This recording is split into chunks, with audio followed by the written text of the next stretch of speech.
Welcome to Angel Institute Season 2. I'm author Erica Penrod with my friend Lucy McConnell. This season, we're going to be talking about all things Cupid as we focus on the Cupid division of Angel Institute. Talking about date nights, relationships, and all of the yummy stuff. So sit down, relax, and join us, and let's get started.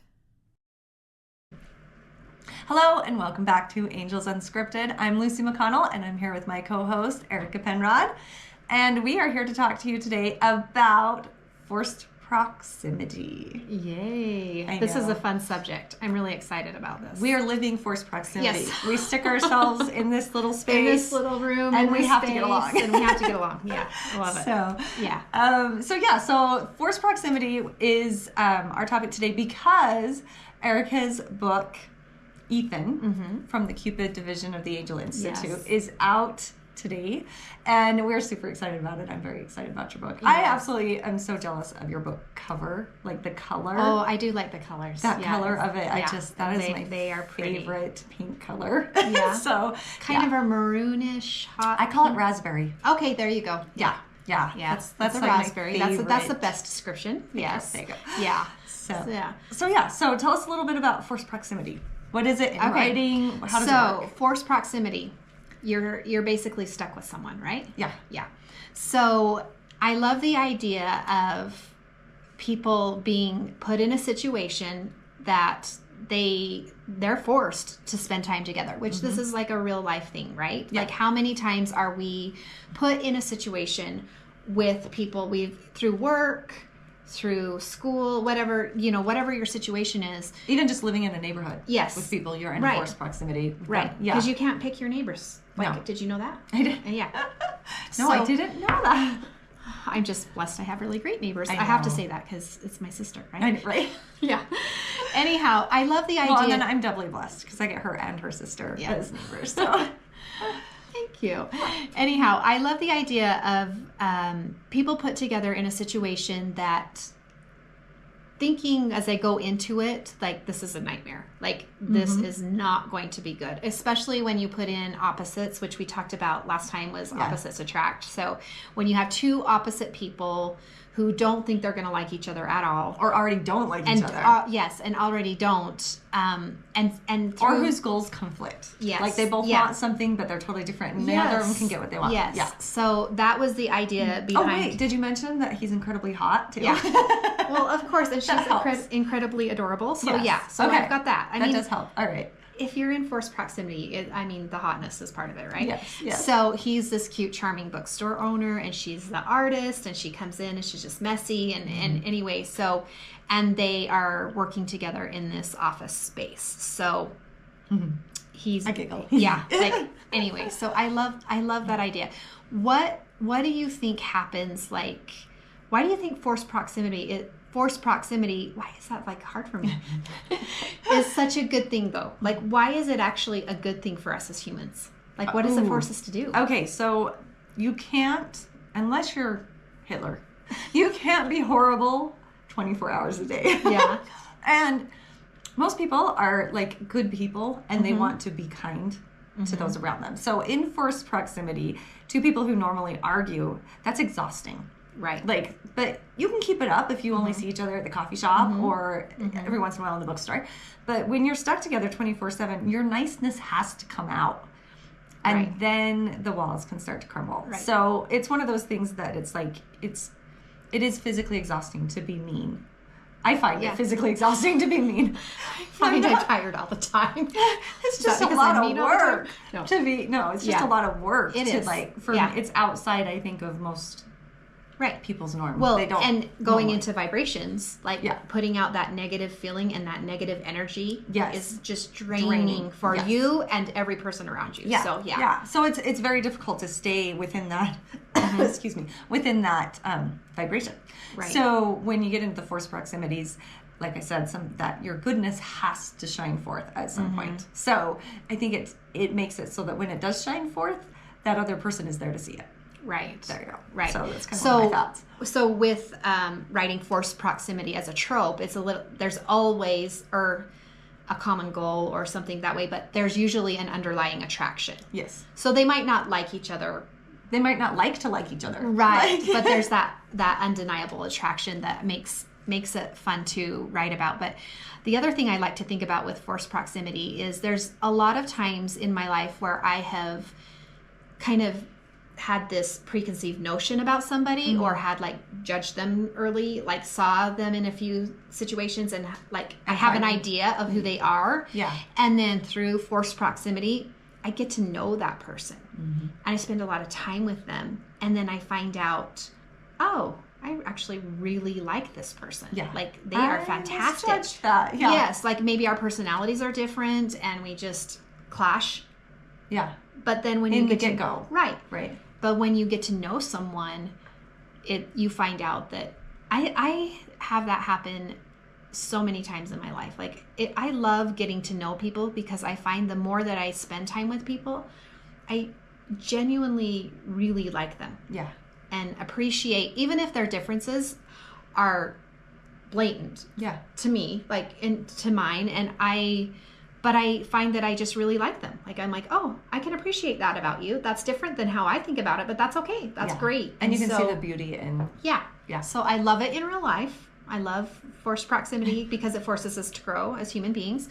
And I love writing about it because it just presents so many fun opportunities to like take your characters, from out of their comfort zones and... Yeah.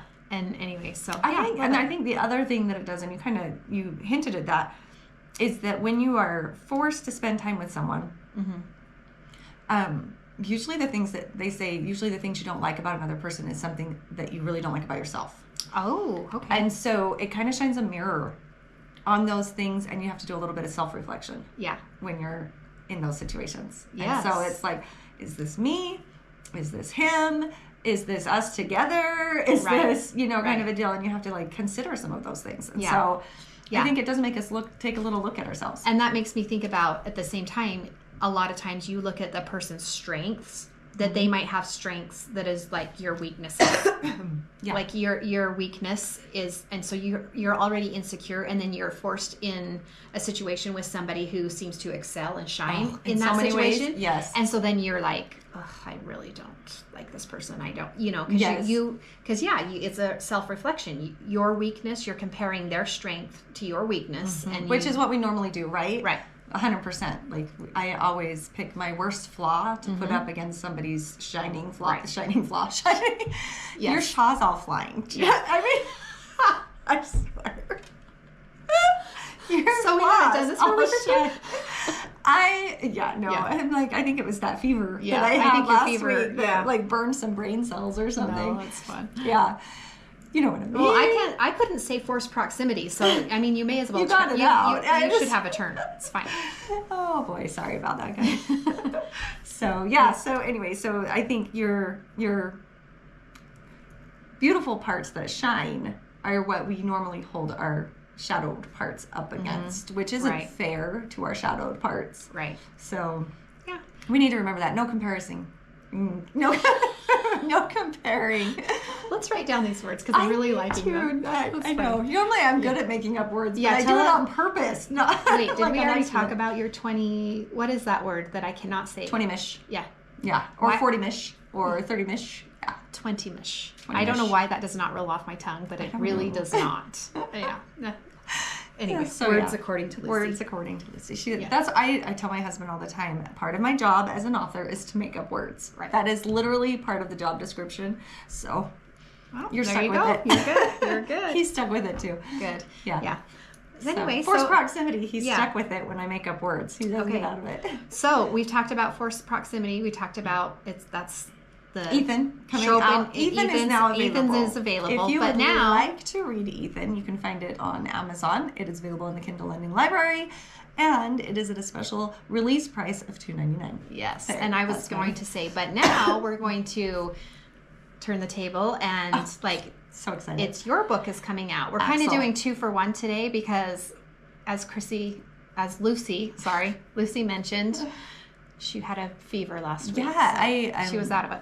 I had influenza A, which is like going awful. around like crazy. Yes, it is right now. And it was a really awful awful flu. If you have it and you're listening to us right now, I'm praying for you because you need it. Good. It's not great. Yeah. So, but no, I'm on the mend. Still a little bit of cough, but I'm out of the contagious time period. So anyway, that's why I'm sitting this close to you. I was which is good. I'm like, we need to cancel because I cannot get you sick. So we get to do 2 today. We get to talk about Ethan, which released last week, and your and then book, Axel is coming tomorrow. It's out. It's out. Okay. It released this morning. So yeah, I'm so excited. So that's exciting. It is exciting, and it was a fun trope. It was older brother's best friend. Okay. Forbidden romance kind of a thing, and there were a couple moments in this one that I was really excited to write, and there was and it's kind of interesting because I haven't written an older brother's best friend romance that I didn't include the girl's POV. So these angel books are written from the perspective of the angel and then whoever the assignment, and Axel was the assignment, and so showing her side of this forbidden relationship was kind of a fun thing to do from his perspective, because it comes through in some of the things she says and some of the conversations they have. You get her motivation and stuff. So that was kind of a fun challenge to be able to do that. I really enjoyed it. Yeah, and all 3 of our Cupid books from the Cupid division are all told from the Mel's POV. So that I didn't think about that, but there's 3 of them, and they're all from the guy's point of view. So that's fun. Yeah. So, and another fun thing that I did on this one is Axel was babysitting his niece while her parents were on a cruise. Which, hey, props to Uncle Axel. Let me just say, to take a 3-year-old for 10 days is a big commitment. Especially and the for fact that they trusted him to do this, that's well. I mean, he's a firefighter. He's trained EMT. Okay, so he has all the like first aid certifications. Exactly. Okay, right. I guess that's not a he stretch. could call in a whole engine full of firefighters to help this little girl as necessary. So I mean, I'm sure he's thinking this is going to be not that big of a deal, or was he? Or was he scared? He was fine with it right up until she just about got there, and then he started seeing everything in his apartment that wasn't baby-proof, and he was like, "Oh no!" So then it was panic. But no, he did pretty good-ish, but it was physically and emotionally exhausting for him. And then by the 3rd day, he was 3-year-olds are physically and emotionally exhausting. That's what I've heard. Yeah. Really? Yeah. 3-year-olds, huh? Yeah. No, and I remember. My first kid it was back when we had VHS tapes. This is how old I am. Like, I am seriously this old. Like, you're a dinosaur. I am a dinosaur. To Lucysaurus. Anyway, and he would go over and would pull every thing off, open it up, pull the tape out, and then do the next one. And I have no idea why this is entertaining to 3-year-olds. I don't know. But I mean, over and over and over again. The ribbon. Or the tissues, or like whatever, and things like that they just, the repetitive motion for them is soothing or something. I don't know. Anyway, so, I mean, he did that, I think, 20 times before I finally just moved things up higher. I was like, oh, sorry, you can't reach him now.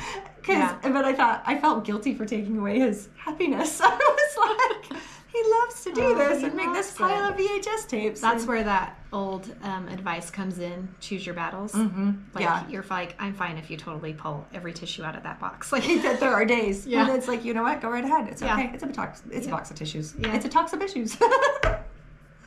I swear, you are on a roll today. Like, seriously. That's so great. I have not even taken any cold medicine today. This is just me straight out. This is not.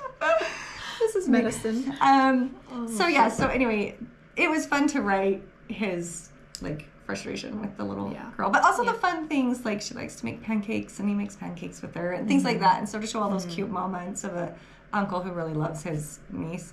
So anyway, the cavalry comes in and she is his best friend's little sister and saves the day, and all of a sudden his chaotic apartment bachelor pad becomes a home when she walks in. That. And she just turns the whole thing into this domestic, wonderful situation that he's all of a sudden going, is this what I've been missing out on? Yeah. This is why my brother got married? This is what, kind of a thing. And he realizes that he really wants that kind of a life and wants to be with her, but most especially he wants to be with her. Yeah. Like that was the revelation. I love that. So let's talk, big brothers. How do you say it? Best friends. Best friends. So really, it's usually told from the girl's perspective. So it's older brother's best friend is what it is. So it should be best friend's little sister. Okay. Because this is from his Let's talk in real life. How does that, like, have you ever known anyone that's happened to? Okay, so I actually do have an older brother. Okay. He was 3 years older than I am. He still is 3 years older than I am, thank goodness. We'll keep him around for a few more years. And so growing up, the 3-year difference was a big difference for dating. Like, because by the time I was into high school and stuff, they were either graduated or seniors or whatever, and it just didn't work as far as being 15 years old and that they're 18 years old. Stop me from crushing on I some can see of them. the 15-year-old girl like crushing on the 18-year-old guy, but maybe he's like, oh, you're too young. Yeah, but I do have a son and a daughter who are 1 year apart in school, in high school. And so, yes, there's a little bit of overlap that happens in those. They've been very careful about not stepping on each other's friends. Does that make sense? Like, there are some of my daughter's friends that my son would like to take out, but it would take a very special situation for that to go about. And then vice versa. Although my daughter they were going country dancing, and she asked a kid, and he couldn't go. And then her older brother's friend was there, and he's like, I'll go.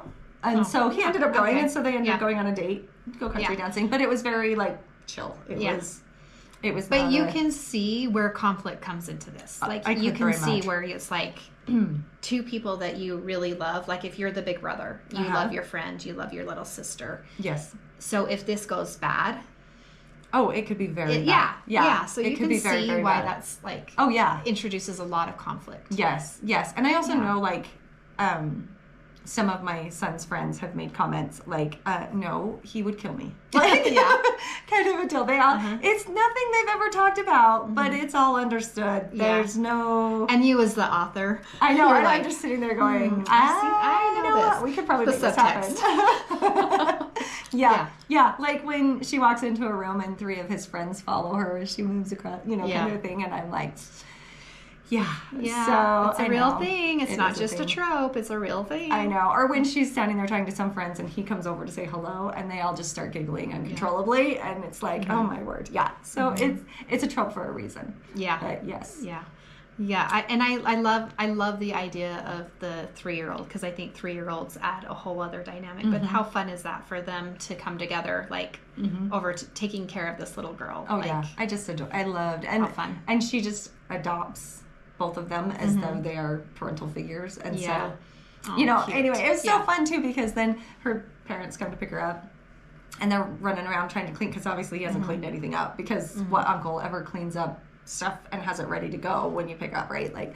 So they're all running around and the little girl is talking about her week and da-da-da-da-da. She's like, and Uncle Axel kissed, and and everybody just kind of freezes and then turns and looks at him like, what? And he's like, oh boy, oh, it's out. Then he gets a lecture from his own brother about not messing with this guy's little sister, and so kind of fun. I had a thought when you said because what uncle would have it all cleaned up. I thought there was the flip side of that, or he's got everything packed and he's ready. Like the second the door, they're like, here you go. That would be the opposite. Yes. Yeah. So, such a fun idea. So many fun twists to take with that. And I love how, I think that's what's so great about writing is you're able to take real life experiences and apply them to these tropes and then take it to a fantasy level. Add that little bit of, okay, this might not be exactly real life, but it's so fun to imagine. Are times, though, that I have wanted to write happy endings for couples that I see. Oh, I have not thought about that. Yeah. And so, ones that I would set up, 2 people that I would set up, I've wanted to write their story out and do it. And so, I haven't, there's 1 or 2 books that I have done that for. But, I just... Yeah, well, I've had, where I have, nephews who are single, and I see a girl or know a girl, and I'm like, oh, they would be perfect for you. I know you guys would just get along so great. And then they go out and there's not chemistry or something, and I'm like, oh, are you kidding me? How did that happen?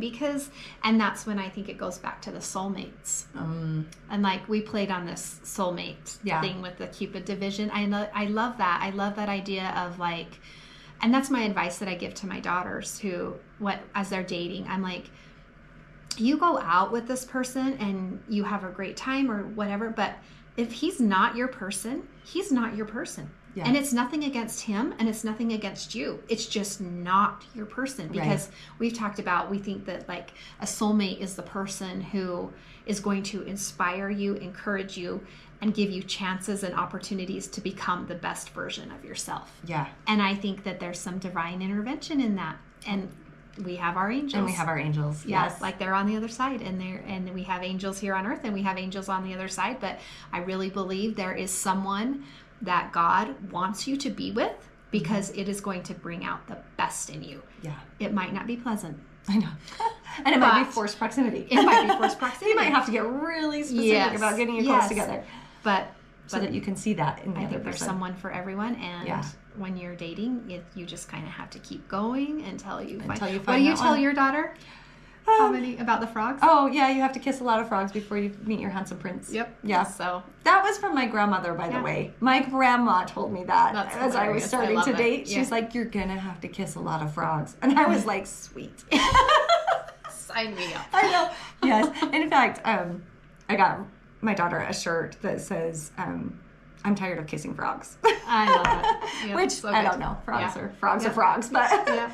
Well, it's so many fun things are happening in the Cupid division. So we've got we've got forced proximity, and we've got Axel, Big Brother, and then we have one more coming out next week. So, and what's that one? What's that trope? The title is Dax, and I got to think of what the trope is exactly. So, what is the trope? Well, he's a rock star. So so the rock star trope. Yeah, he's a rock star. I love rock star tropes. Well, I can't wait to talk about that one, because I am a big fan. Yeah, he's really fun. And the angel is really fun. So anyway, excited to talk about that next time. That's cool. Anyway, very cool. Yeah. Okay. Well, thank you so much for joining us today as we discussed quite a bit, actually. Yeah, a lot. And we will see you next week. We'll be back with more chatting, more tropes, and more angels. And all things love. All things love this Cupid season. And we've really enjoyed this. Yeah, and so it's been fun. And hopefully there's no more coughs for I you. know. Like next week, huh? No, I'm going to be healthy from here on out. I'm just going to say I told her, I think you've had your sickness for the year. For the whole entire year. Yeah, you're done. Easy. You're done. Yep. So my quota for the decade, I feel like, is what I've had. So Yeah. But okay, well, thanks for joining us. Thank you for and we will joining see you us. next time. See ya.